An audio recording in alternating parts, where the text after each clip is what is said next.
समफ्रामारिखौथ' आं मिथिगौ, उन्दैनिफ्रायनो मिथिगौ। बिनि सायाव आं बुंनांगौआ माने लाइसिंसिंनि बाथ्रा जागोन। आं बेखौ बुङा।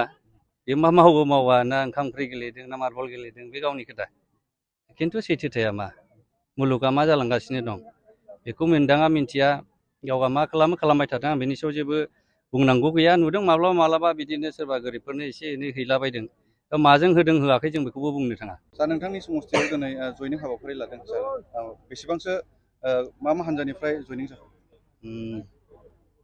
बयनिसिमबो गोजोननाय जासिग्रोनाय थाबाय। दिनैहाय 13 नम्बर चिरां बेवहाय मोनसे ग्रेन्ड जयनिं प्रग्राम जादों। बेहाय गोबां जों बुंनो थाङो, आंनि लिस्टआव 2250 आरो माखासेखौ जों मिथियाखै। थारमाने जयनिंआ एसे हल समस्थियैनो होनजासै दायो। थारमाने जों मिथिनो मोनबाय आरो दिनैहाय जोङो बे फार्स्ट एटेम्प्ट, माने जों जास्ट टेस्ट खालामदोंमोन। थारमाने दिनैहाय जोङो गोबां दिनै इउपिपिएलखौ मोजां मोनग्रा दिनै जइन जाफैबाय। आं बिथांमोनखौ गोसो गोथारै वेलकाम खालामो आरो बरायो। बेयो जोंनि मोनसे पजिटिभ साइन।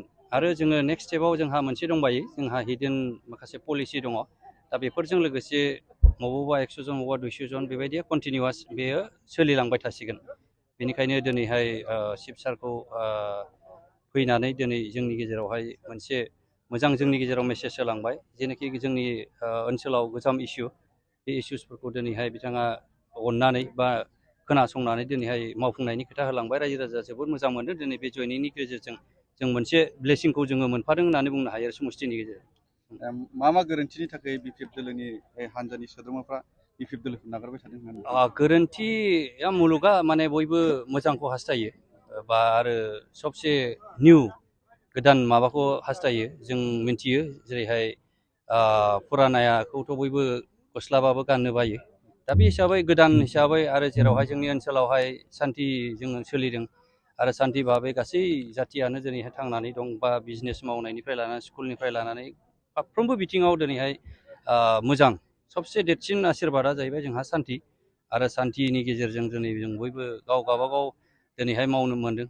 बा जोङो सेंसन मोनाखैबाबो दा सोरबायाथ' बिजनेस मावनानै मोनजादों। बे परिबेसखौ जोङो दिनैहाय मोन्दांथिदों आरो बेखौ लानानै दिनै गोबां मानसिया अनुभब खालामदों जे निस्सय बेबायदिनो जोङो सान्थियै थाबाय थानो जोङो मोजां मोनो आरो बेखौनो लुबैदों होननानै दिनै गोबां मानसिया ओंखारबोदों।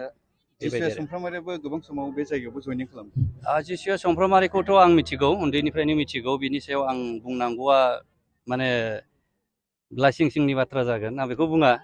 बे मा मावो मावा, ना ओंखाम ओंख्रि गेलेदों ना मार्बल गेलेदों, बे गावनि खोथा।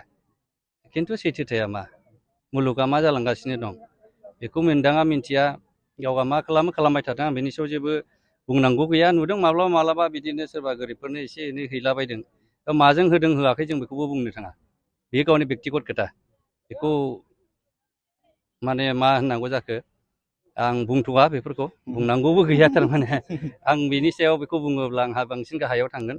थ' बेखौ कमेन्ट आं होला, सोङाबाबो मोजां आरो। धन्यबाद। थेंक इउ सार।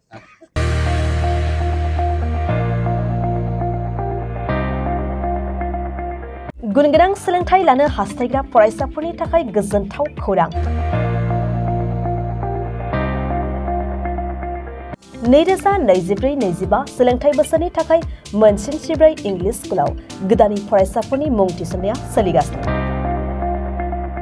चिरां जिल्लानि बेंटलाव थानाय मोनसिनसिब्रै इंलिश स्कुलाव नार्सारि थाखोनि थाखाय मुं थिसननाया सोलिगासिनो आरो एलकेजिनिफ्राय थाखो 8 सिम मुं थिसननायनि थाखाय फर्म एबा फान्डुलिपि हरगासिनो दं।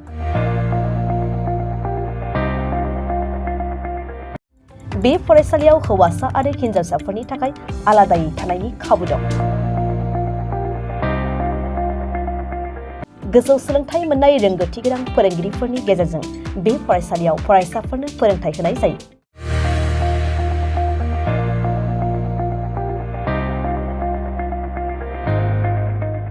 Computer class, yoga, traditional music dance, smart class, science lab, सानखान्थि आरो बिगियान प्रजेक्टिंनि सोलोंथाइ खाबुखौ बे फरायसालियाव होनाय जायो।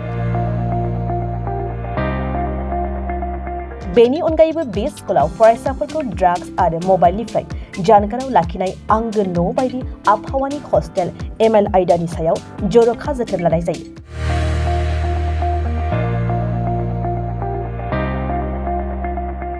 मख'नाय जायोदि बे स्कुलाव सिगांनि बोसोरनिफ्राय 2022-23 मायथाइनि मेट्रिक आनजादाव डिस्टिंशन आरो स्टार मार्क लानानै 100% फरायसाफ्रा उथ्रिसार जानो हादों।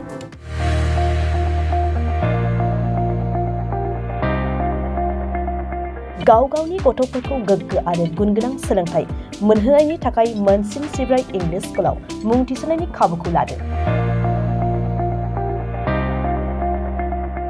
आबुङै मिन्थिनो थाखाय 7002873919 आरो 9101545633 मबाइल नम्बराव फोनांजाब खालामनो हागोन।